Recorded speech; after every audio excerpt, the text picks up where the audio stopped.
everyone. It's my pleasure to introduce today's speaker, Dr. Maryam Mardkhe.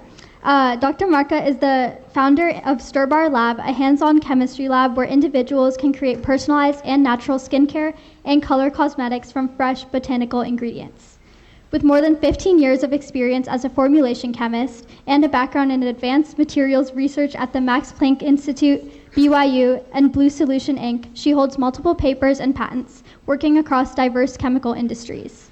Dr. Mardkhe also serves as a board member of the National Association of Women's Business Owners of Silicon Valley, where she advocates for women entrepreneurs and innovation. Please join me in welcoming Dr. Maryam Mardkhe, who will be speaking on the hidden chemistry of daily life products. I have one. Is this working? Yeah. Thank you so much for the introduction. It's so, I always dream to speak in front of young audience and students. I have kids myself. They're very young, but it's just such a great audience that I always wanted to talk about chemistry. And a little bit about myself. My name is Maryam. I'm a chemist.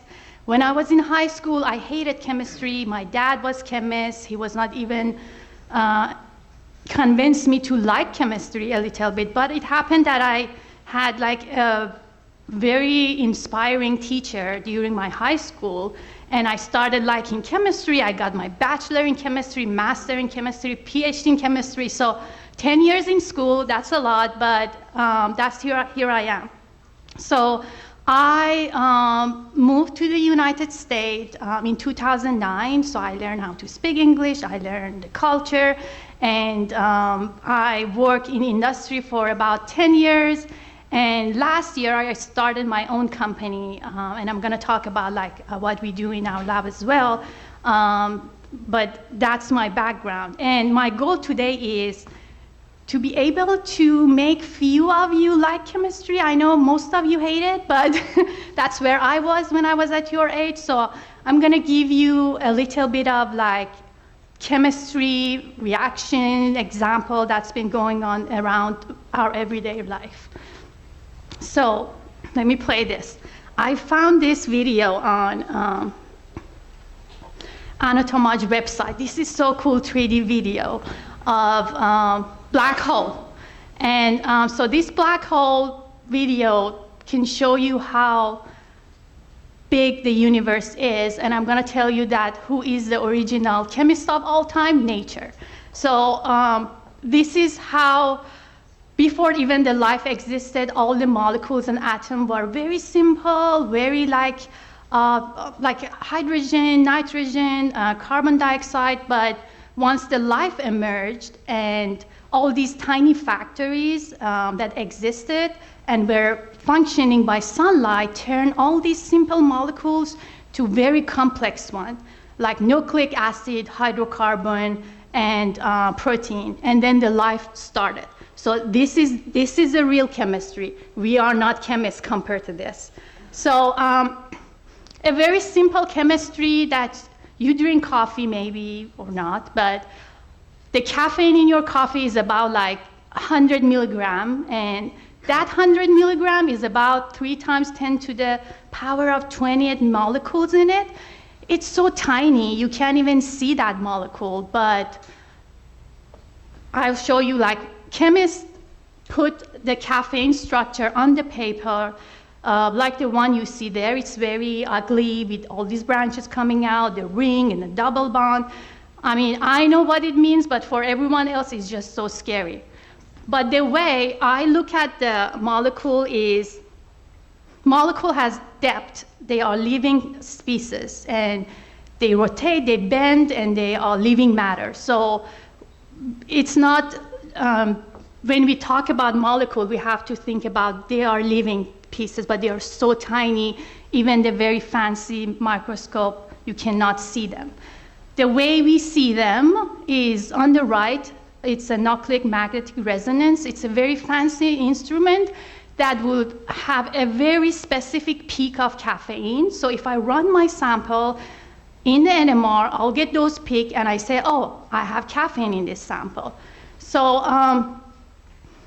but imagine you have this amount of molecule in the coffee, but it's not even close to the number of stars we have in the universe. And what chemists do, they take the caffeine, they get rid of the methyl, so you see so this group, and they replace it by hydrogen, and they bring the whole different characteristic of molecule, and they call it like theophylline, that is used for asthma medication. So that's what we do. Like, we change the structure, the atoms binding gonna change, and we have a different property for the molecule. Okay, and then I'm gonna talk about cars a lot. These are the projects I have been involved in industry, at school, and after that, I'm gonna talk about the company that I founded last year. So the catalytic converter, the gas production, and lithium-ion battery. So this was my project that I spent 4 years at school to invent and make a patent of. So if you ever heard about the catalytic converter, all the thieves, they want to steal the catalytic converter and then extract the platinum, which is precious metal, and they resell it.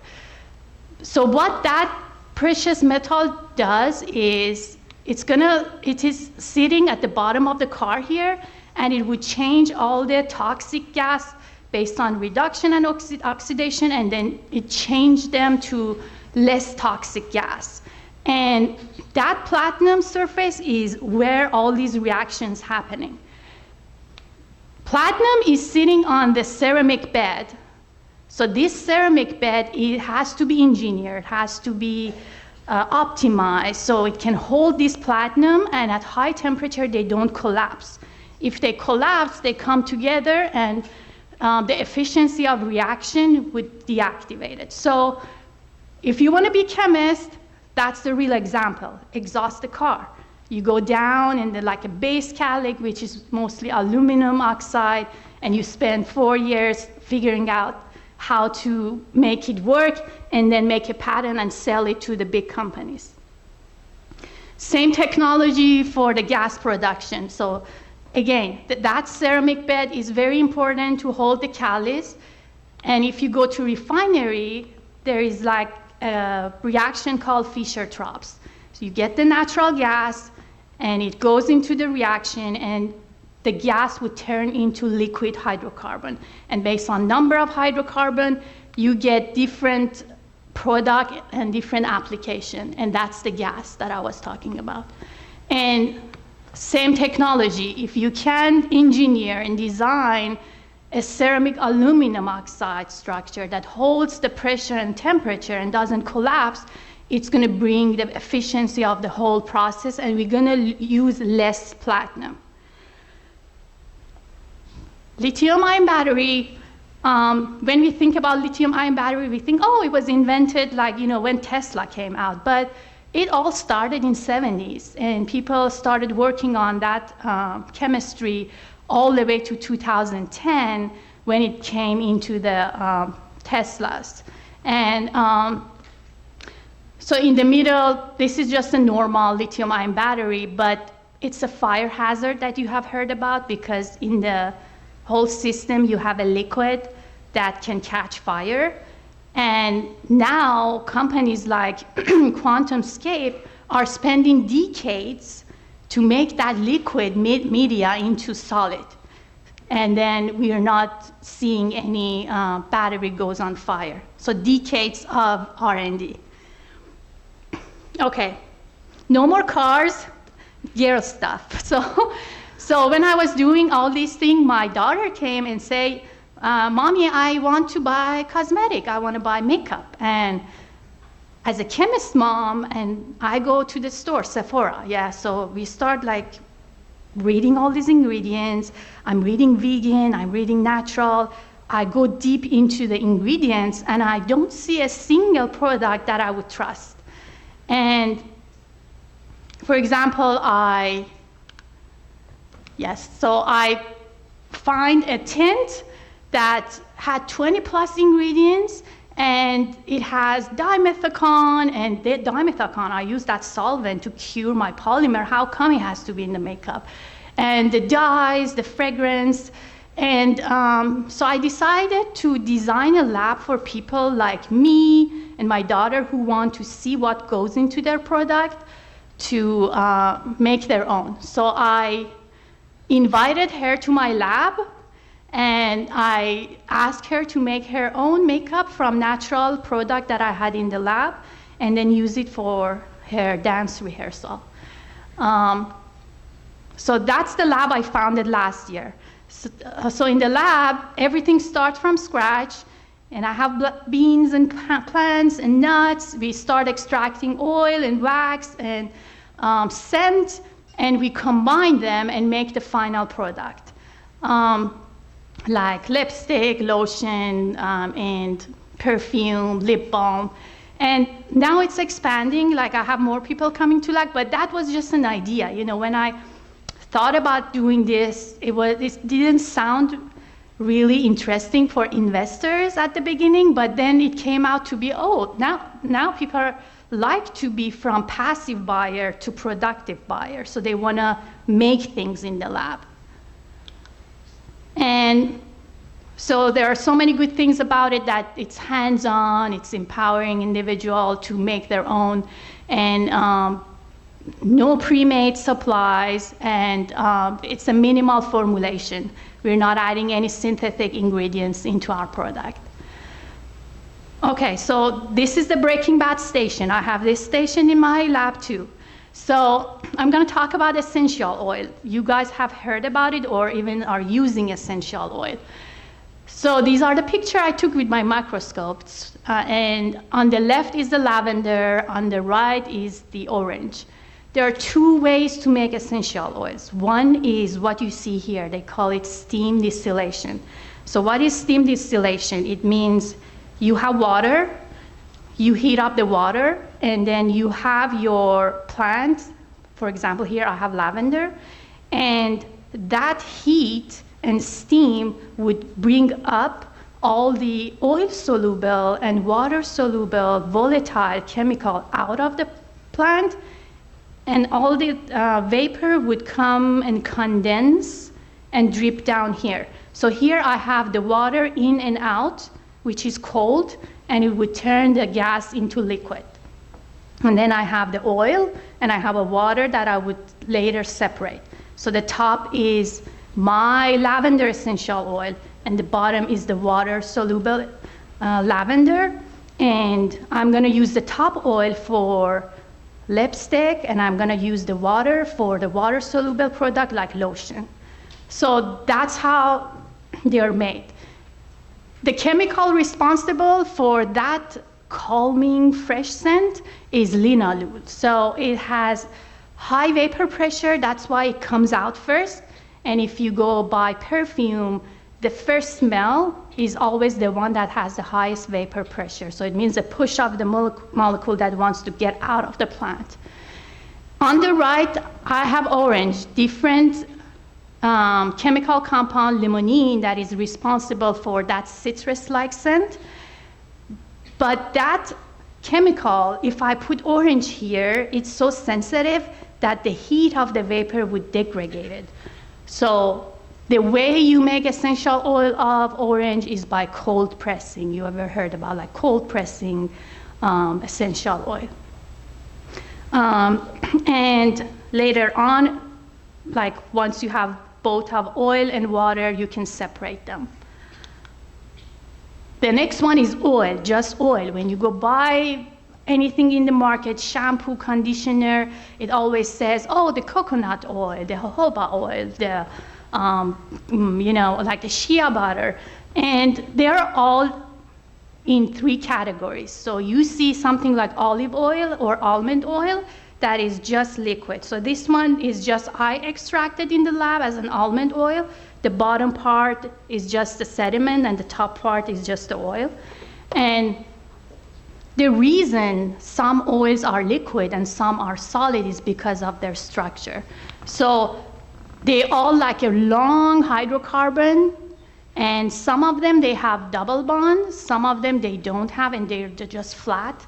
If they are flat, they're gonna stack together very tight. And once they're tight, the oil becomes solid. And if they have double bond, so they have space in between them, and they become like a liquid. So olive oil belongs to this category. This category, like a cocoa butter. I mean, I had all these samples here, but in my car, they all melted, so I'm not gonna show you. But the picture also is a hemp, like hemp oil. You heard about that's very like trendy.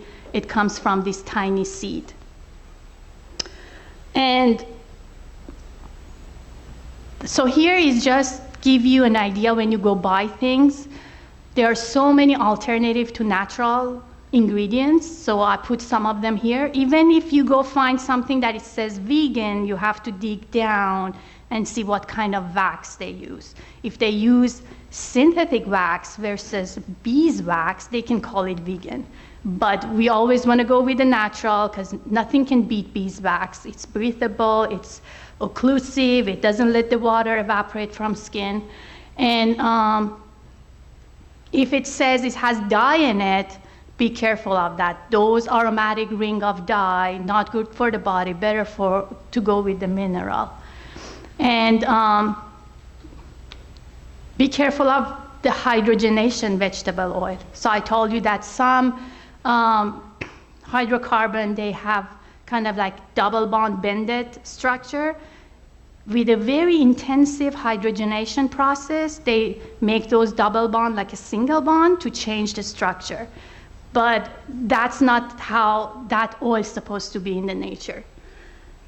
And if we want to be fancy, do fancy stuff about chemistry for cosmetic, we can do sunscreen and we can do biotech. For sunscreen, if you go buy sunscreen, there are two different categories to it. So you have seen that it says organic filler. This organic is different from organic banana that you buy. So it means that it has all carbon, hydrogen, aromatic ring that they absorb UV and then they change it to heat. And the second one is inorganic filler that they say is the safest, that titanium oxide crystal structure, so the light hits and scatter back. And these are two ways that sunscreen works. These are recommended for younger, like even babies, and some of the chemical in the organic filter are getting banned. So I would always go with an inorganic filter. And there are so many biotech companies around Bay Area that they talk about longevity and all these peptides that get rid of all the CS cells that brings like aging to the skin. So that's another whole chemistry. If someone want to be a chemist in a cosmetic, the R&D can go into these categories. And oh no, I don't want to not thank you.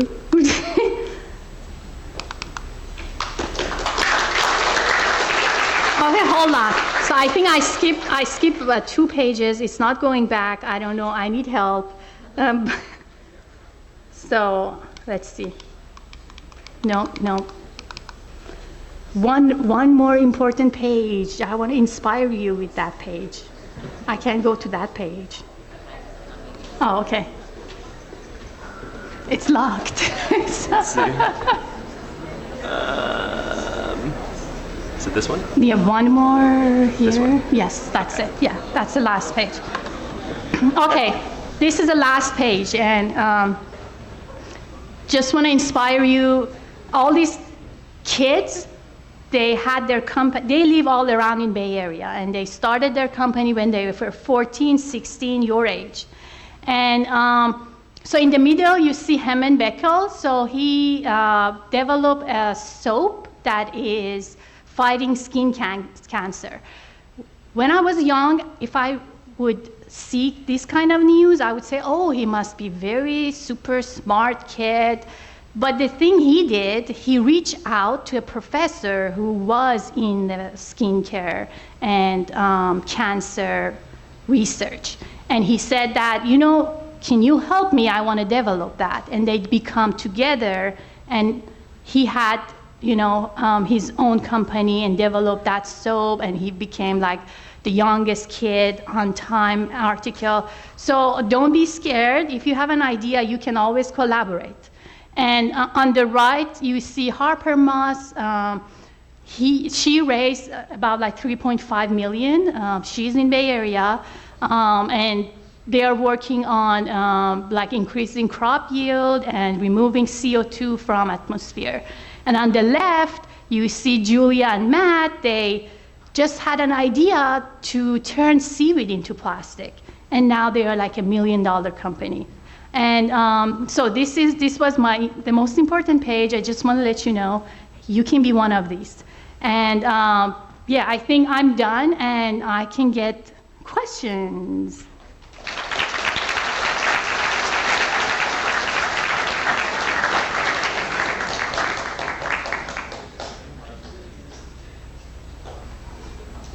Okay, so we start from here. Okay, go ahead. Can I see any of the chemicals you formulated on store shelves? No, because it's. Sorry, can you wait for the microphone? Oh. Where is it?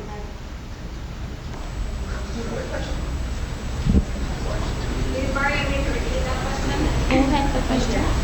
What part of So can you find your product on the shelf? Yes, correct? Yeah. Yeah. So the whole thing is people come in, make their own in my lab. So I'm not the one making it. So you come in, you want to make your lotion, you have that control to make it. I have few things that I'm selling online, but not on the shelf. So this is 100% customized. And I help you make it, but you are the one customize it. So I would say not yet. Otherwise, if you want to sell your own.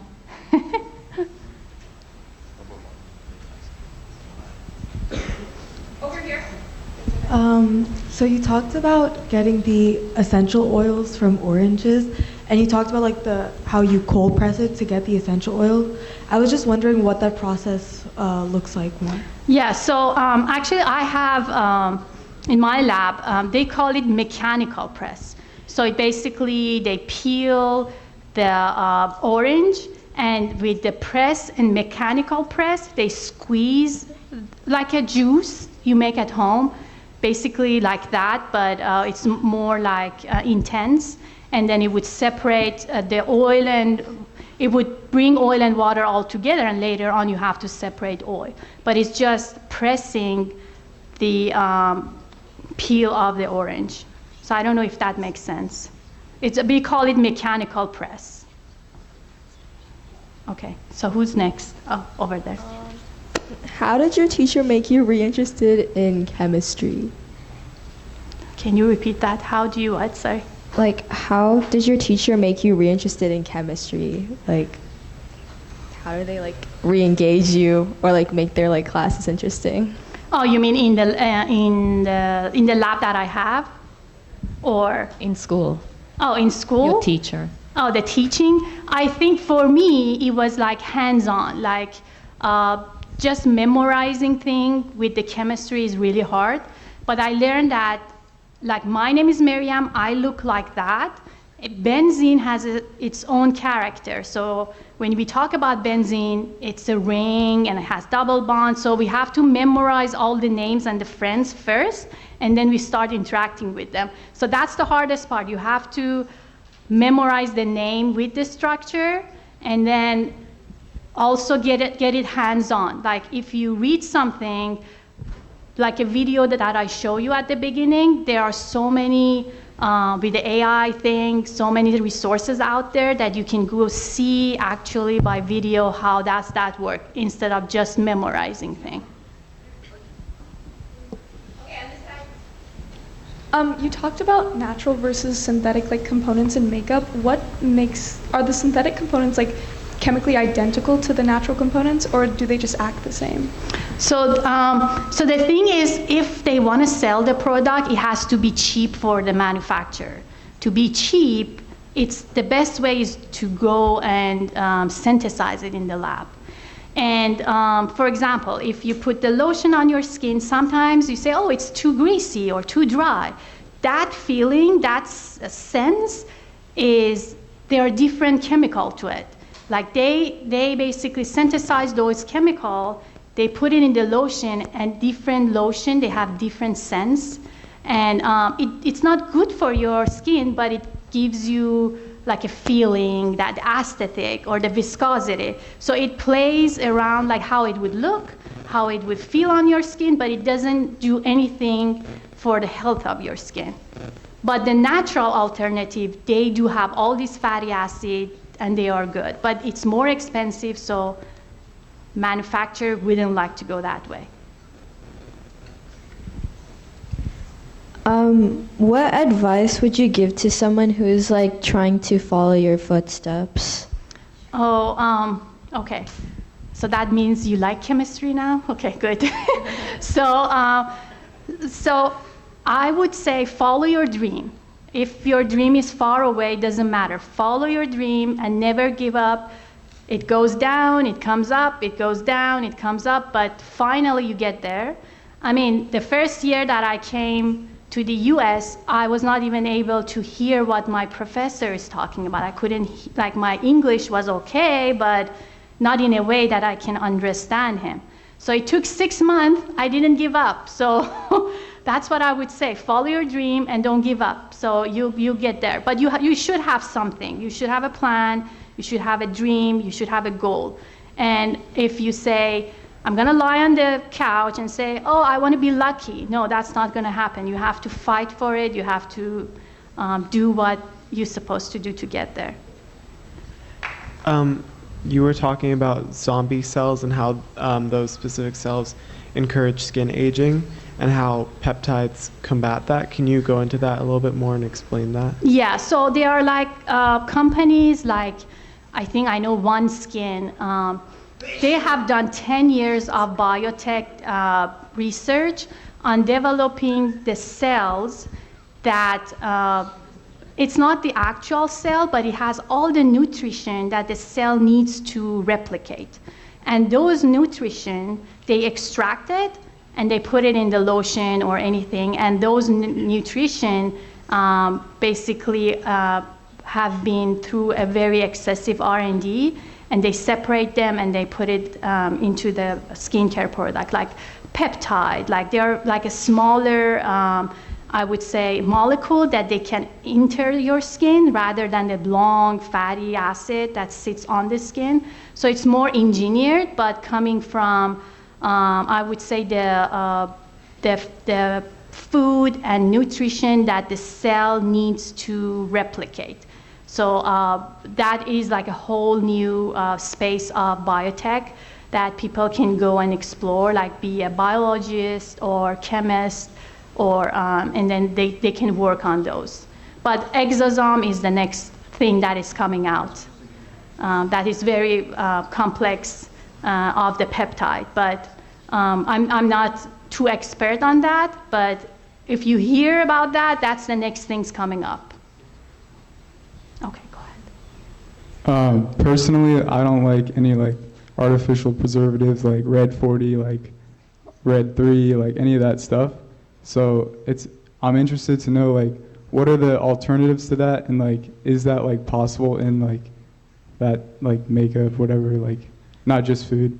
Yeah. So any product that is made with water has to have preservative to avoid growing bacteria or fungi. But people go to oil-based product. Once you have oil, you're safe. You don't need preservative, you're fine. That's why you see people when they add or put lotion, they have a severe allergy because of preservative. There is no way to have natural preservative. They say rosemary does that. No. So you have to put preservative if you have water-based product. But what I would say, switching to oil-based product. So you're going to completely avoid the preservative. You can go with just a regular combination of the natural oils. And you don't have to have a complex, because the way lotion works, I can tell you, is They add 10% oil, and they add 80% water. And to mix oil with water, they need emulsifying wax. They put emulsifying wax. Your skin doesn't need that, but it has to be there to mix these two together. So you have water, you have oil, you have emulsifying wax, you mix them together, you have water, you need preservative. Oh, it's too thick, I need something to make it fluffy, and then you start adding all these elements to keep the aesthetic of your lotion good, but it doesn't do anything for your skin. So I personally don't go after lotion because it has a bunch of stuff in it. So I go to more kind of like an oil base product. So when you read, you always see water.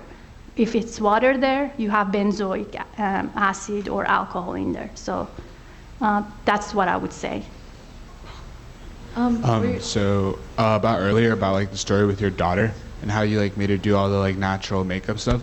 Are there any brands you would recommend for like skincare, or would you just like stay away from it completely? I like stay so away. That's a good question. But I mean, I stay away because like, you know, my daughter is like 7, yeah, and like the lipstick, she eats the lipstick all the time, and I'm like, I'm reading, even if it says like almond oil, how did they process that? When did they process that? What kind of almond did they use? None of those are obvious. Or they say it's vegan, why it's vegan? You know, there are so many questions that as a chemist I ask that nobody else does, but it makes me not want to do that unless I have the full transparency of the analytical test, and then I say, oh, okay, this almond hasn't been on a shelf for 100 years, you know? So I'm completely, One Skin is the one that I trust for the peptide and exosome, like a next level. But for other things, I make my own. I have people come to my lab and they make their own and they leave. Yeah. Wait, sorry. For your lab, do you have to have pre-existing knowledge for how to use the equipment, or is it approachable for beginners? So can you go loud? Where are you? Sorry, I'm here. Oh, okay. That's not me. Oh no, that's you. That's me, sorry. Okay. Who is talking? Wait. I'm Oh, here, okay. Wait, do you want me to repeat the question? Okay, go ahead. Do you have to have pre-existing knowledge of how to use the equipment, or can you be like a beginner on how to like do it? So you mean all these things here? Oh yeah, like how to like with the making your own cosmetics and stuff like that. Oh, you in my lab? Yeah. Yeah, anyone. Like I had my 7-year-old daughter. I mean, I didn't let her do the distillation, but with any background, because I'm there as a scientist and I walk through with everything with the person who is in the lab. So no science background. I think we'll take one more question. What are peptides, and like which ones should I take or do? Like. That was a cool question. No, you shouldn't. First, you're so young. That's for people like me. I'm 42, so I am starting to use peptide. None of you is supposed to use something that is too advanced. You have beautiful faces, and don't go after fancy stuff. You ruin your skin. Once you're older, you can think about it, but not at this. So they are like the peptides are the nutrition for the cell to grow. So, and they separate those growing elements, and once they separate them, they add it to the skincare. And those tiny elements that are nutrition is gonna function on your skin and make all the bad cells to go away and your skin looks better, but not for your age. So I'm like saying again, like once you're older. So Maryam has graciously offered to come back to the tech showcase on Friday. If there are more questions, or you guys want to like get an up for close look at the demonstration. Yeah, I'm gonna run the whole thing on Friday. Yeah, so come to the Ox Gym. You can sign up during ACT or during lunch. But let's thank our speaker one more time. Okay, it did work. What happens now is some of you guys are going back to your classrooms. You should know from your teacher whether that's happening or not. We have